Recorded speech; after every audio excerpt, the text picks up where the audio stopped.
So these are my Fort Toulouse souvenirs, and just a little background. Um, Fort Toulouse is a an old fort in Wetumpka, Alabama, which is about an hour drive from where I live, which is just something to do during the pandemic and something historical. And you'll learn the history as we go, but it started as a French fort made at the request of the local tribe of Native Americans to protect them, and so the story goes. And then later on, and when the French pulled out after the French Indian War, Andrew Jackson came and made another fort on the side of it. So it's got an interesting history. And then we took in some of Wetumpka too, which is a small town in Alabama that has a lot of interesting history. And there's the Creek Indians. The band of Creek Indians live there, and we even got to talk and meet with some Creek Indians while we were there, who were shooting some videos about the history of the area. And so at the gift shop, all of this stuff costs less than $20. So if you want a really cheap gift shop experience, go to Fort Toulouse. So let's. This is the brochure. And it shows you the inside of the fort, the barracks, and a little brief history. In 1775, William Bartram, a well-known naturalist, traveled through what is now Alabama, collecting specimens of plants and recording his observations. The tranquility of the forested bluff at the junction of the Coosa and Tallapoosa rivers has been interrupted by many fascinating figures and events throughout Alabama's history. Prehistoric Indians, French Marines, English traders, American soldiers, and modern archaeologists have all left a mark on the site. Competition amongst Europeans and what would become the southeastern corner of the United States set the stage for a continued rich history at Fort Toulouse-Jackson Park. At this intersection of trade routes, troops mutinied, treaties were signed, and great nations held each other at bay. So, interesting place, not very far away. Here's a map of all the places Mary and I took in. We just kind of walked around. There's some Indian mounds we walked up. There's 2 fort locations, a cemetery, Fort Toulouse 1, 2, and 3, just the iterations of the fort. And then there's a campground and nature trails and so forth. So, and it's so simple and peaceful. That's what's really cool about it. It's there's history to see, a very, very untouched history. And they have reenactors come in. Creek Indians demonstrate how they tanned hides and make food, and showing you the same things they do today. Then there's blacksmiths who do demonstrations, reenactors fire weapons and so forth. So, and then on the back is a timeline. Like for example, 100 A.D. was an Indian village until 1814. Then there was Indian Mound, a lodge there. Then the French fort that was garrisoned by French Marines. Then Camp Jackson under the United States. So it has a lot of history. Here's another brochure. It's a guide to the Alabama Indigenous Mound Trail. There's a lot of mounds in Alabama. Alabama is home to one of the densest concentrations of ancient Native American monumental architecture in North America. Thousands of years before the arrival of Europeans, highly organized indigenous societies constructed large villages featuring mounds and associated earthworks out of earth, shell, and stone throughout Alabama's landscape. Some of these communities were rivaled in size and complexity only by cities built by the ancient civilizations of Central and South America. So, and it shows you where you can find the mounds. Mary and I walked up one. They're actually quite steep. And so if you ever want to do some history travel, consider Alabama. There is a lot of history here, and there is a reservation here, and there is still an active Native American community here. Here's a Wetumpka visitor guide. Main Street, Wetumpka. with a map, downtown Wetumpka. Things you can do here. It's a really cool place. I mean, like I said, Alabama's got a lot of little hidden treasures in it. Let's see if I can find.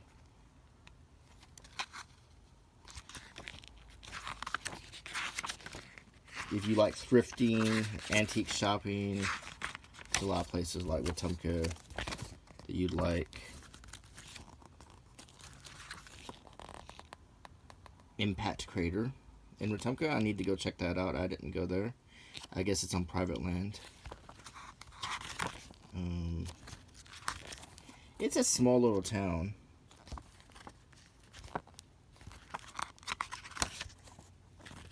And, you know, it's got a small town identity.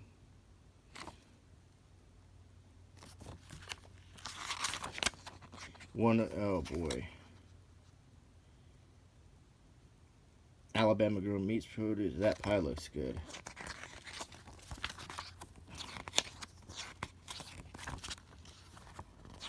And there's the big draw.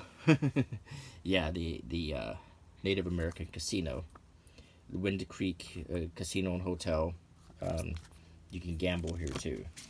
So next, in the gift shop, I found Weapons of the War of 1812. I'm opening this for the first time now to see what's in it. It's a piece of this parchment.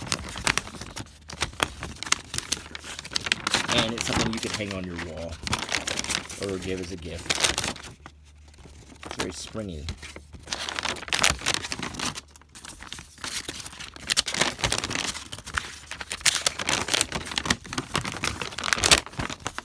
And we get a look at the rockets, the muskets, bayonets, tomahawks, pistols, sabers, the cannons, and the type of ordnance that were in the cannons. So it's just a neat little thing. I mean, if you flatten it out, make it cool. Make it hang on your wall, or if you collected these, you could put them in a scrapbook. So that's kind of cool. I guess some other interesting things at the gift shop. This is handmade soap. This fine quality handmade all-purpose soap is made the old-time outdoor way in an open kettle using recipes centuries old. Used for shampooing, washing, lingerie, hose, and other delicate fabrics.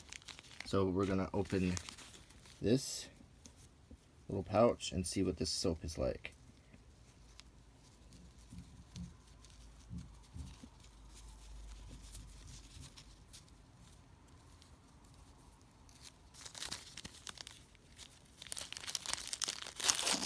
It is a small lump of soap. I'm going to smell it.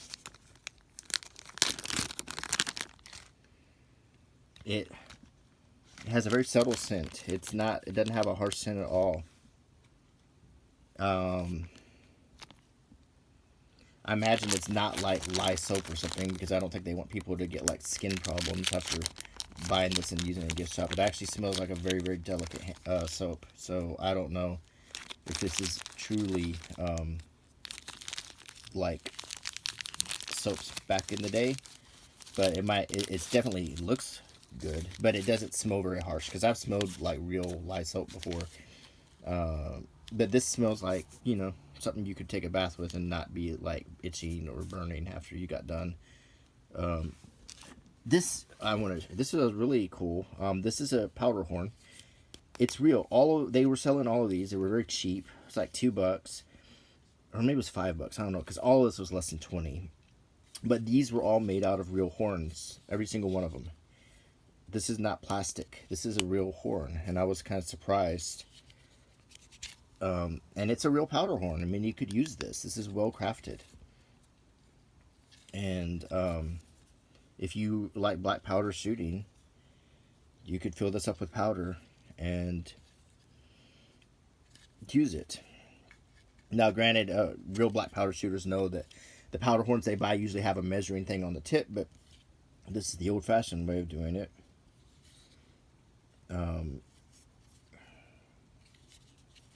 Very nice. Every single one of these were different. I almost wanted to get two, but it's just kind of cool. It's a nice decorative thing you could hang. And it's very neat to find something like this so cheap in a gift shop. Another thing they had was an old French flag, just to put you in the spirit of history, with the fleur-de-lis on it. Here is the official postcard, Fort Toulouse-Wetumpka, Alabama. On the back, it says the site of the fort's built by the French from 1717 to 1763.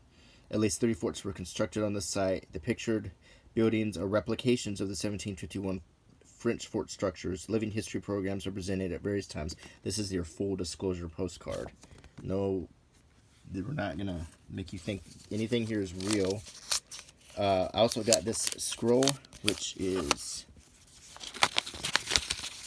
another piece of parchment, and it is a very nice old-timey map of Louisiana and Alabama and Georgia and Florida, how it looked. And I need to flatten this thing out because this is really nice. It's an old reprint of this very old map, and I'm going to see if I can find... Wow. It's even got some Texas on there. Look how big Louisiana was. So this old map is really cool. I imagine it's been shrunken down because it's hard to read anything on it without a magnifying glass. But it still would look good. If I can figure out how to flatten it. There's some kind of hack to flatten this thing fast probably, but put it in between two books would probably do the trick. New Mexico, all the way to New Mexico. Wow. They did a pretty good job for not having satellite imagery, if you think about it. Because this is all very recognizable as the eastern United States. You can see the Great Lakes. I mean, they hadn't...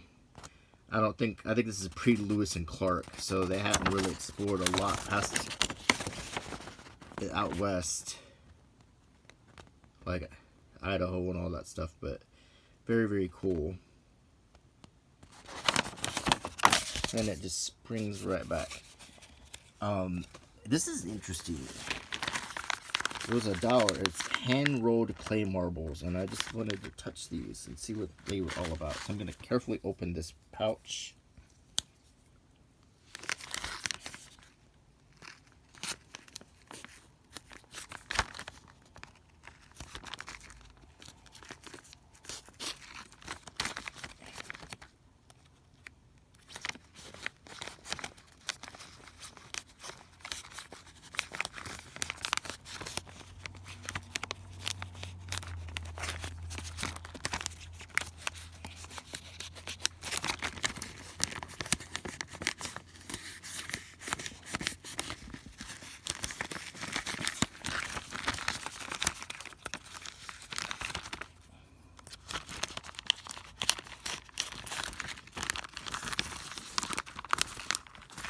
Let's see what this is all about. Oh, good. There's a pouch, so I don't have to keep this plastic thing. This is just a little picture. Homestead Toys, 2006. There is a small fabric pouch to put the marbles in, which I'm glad to see. So I don't have to try to maintain this. And then there's a little book. I think this is a book. Hand-rolled clay marbles. Lagging. Oh, this is like the rules of the game. Holy Bang, Ringer.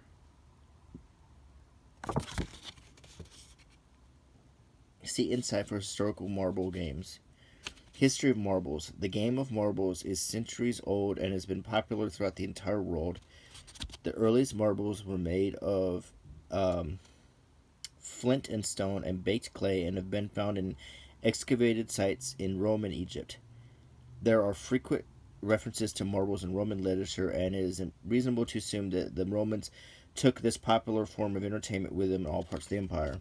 Children in colonial America played with marbles made of clay. It was not until the 19th century that children began to play with mass-manufactured glass marbles. The original clay marbles were hand-rolled. It was not until 1870 that clay marbles began to be produced in bulk. Today, clay marbles are among the rarest of marbles to collect. Our set of clay marbles includes 12 marbles and one shooter, hand-rolled as they would have been in times past.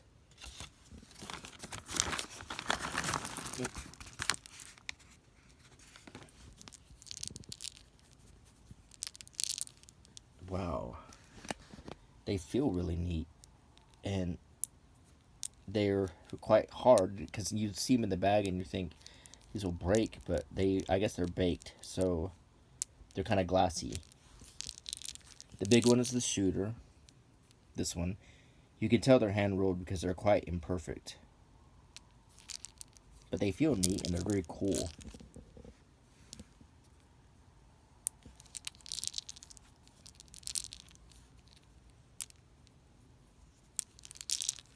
And then they come in this little bag.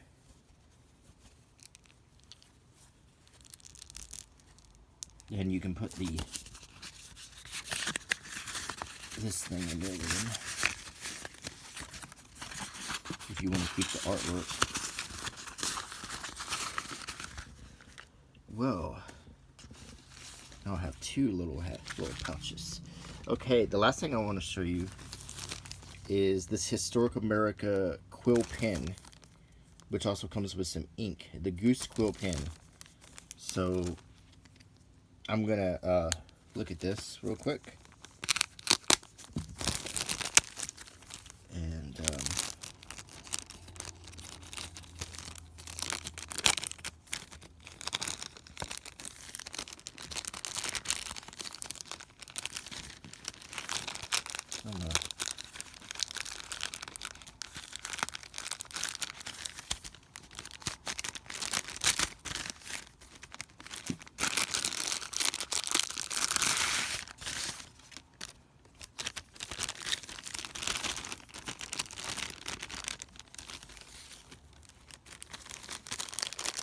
And and I'm guessing that this is ink.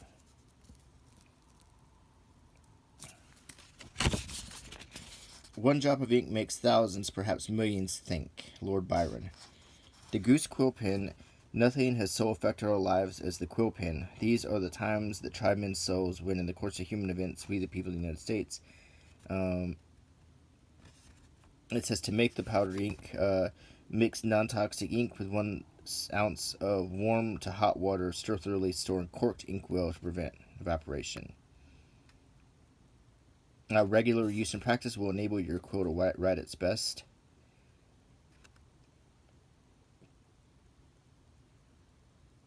So, rather than make the ink, I have a piece of parchment here, and I'm going to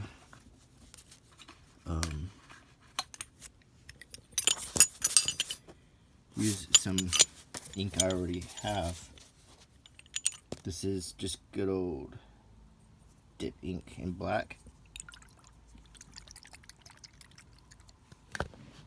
And I'm going to test this.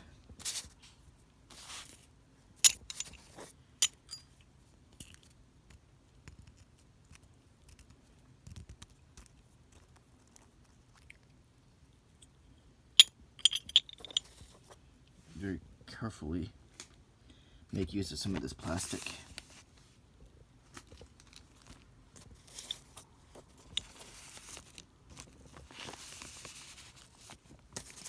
So here is the pen.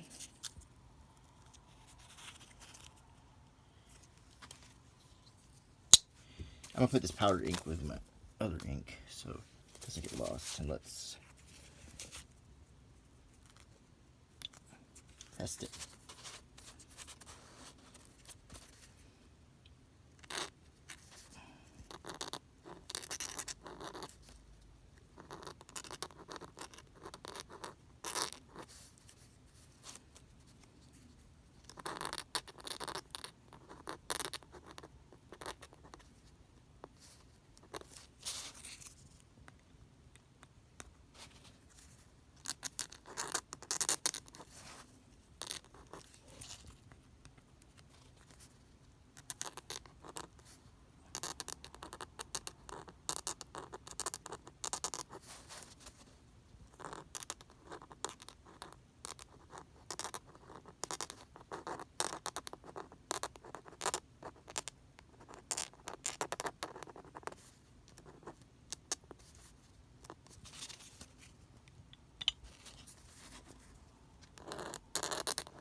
See, I write upside down, so this quill pen, like, but it leaves a very fine line.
Yeah, see, it would have been hard for me to write a lot of letters.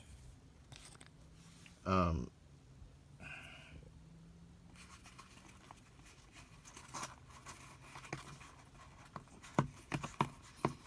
like the regular quill pen.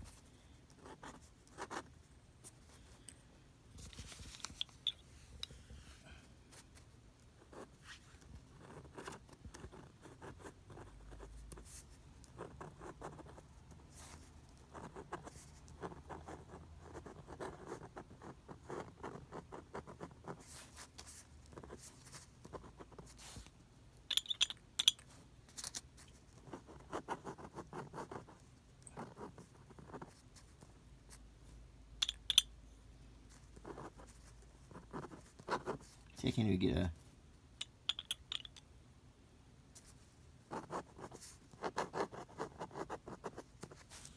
I think that the regular dip pen for me,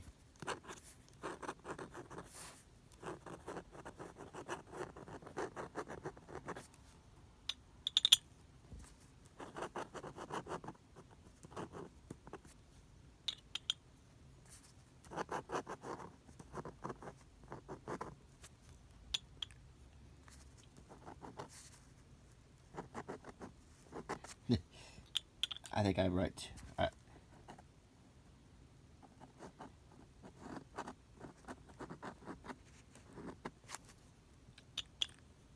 I'm having to really dip into this a lot. Probably because I write like a weirdo, because I used to... supposed to be left-handed. And,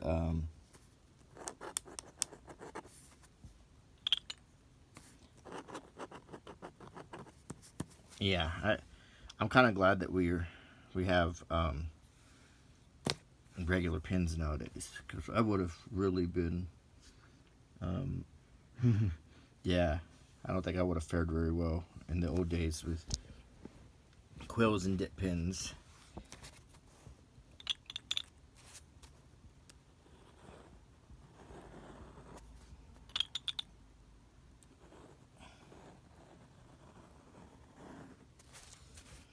Not something I want to take to work and try to...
I'm not very good at this.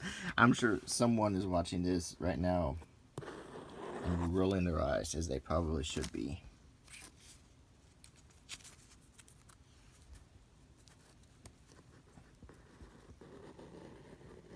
I think the quill actually works better than the other one. Wow. As you can see, I'm not very good at using the old stuff from the 1700s. I need to pour salt on this or something, I think, so the ink will dry. But anyway, that is all of my stuff. I've got a goose pin, I've got this postcard, this flag, marbles, soap, this really cool map, the weapons thing, the powder horn, and the brochures. So I hope you enjoyed this video, and if you like my channel, please consider subscribing, leaving a comment, and giving me a thumbs up if you liked it, and click the bell icon if you want to find out when my videos are coming out. So and I try to do something different every time. I want to go back to doing drawing videos, and I know people like those, so I will be getting back into those too. And until next time, bye.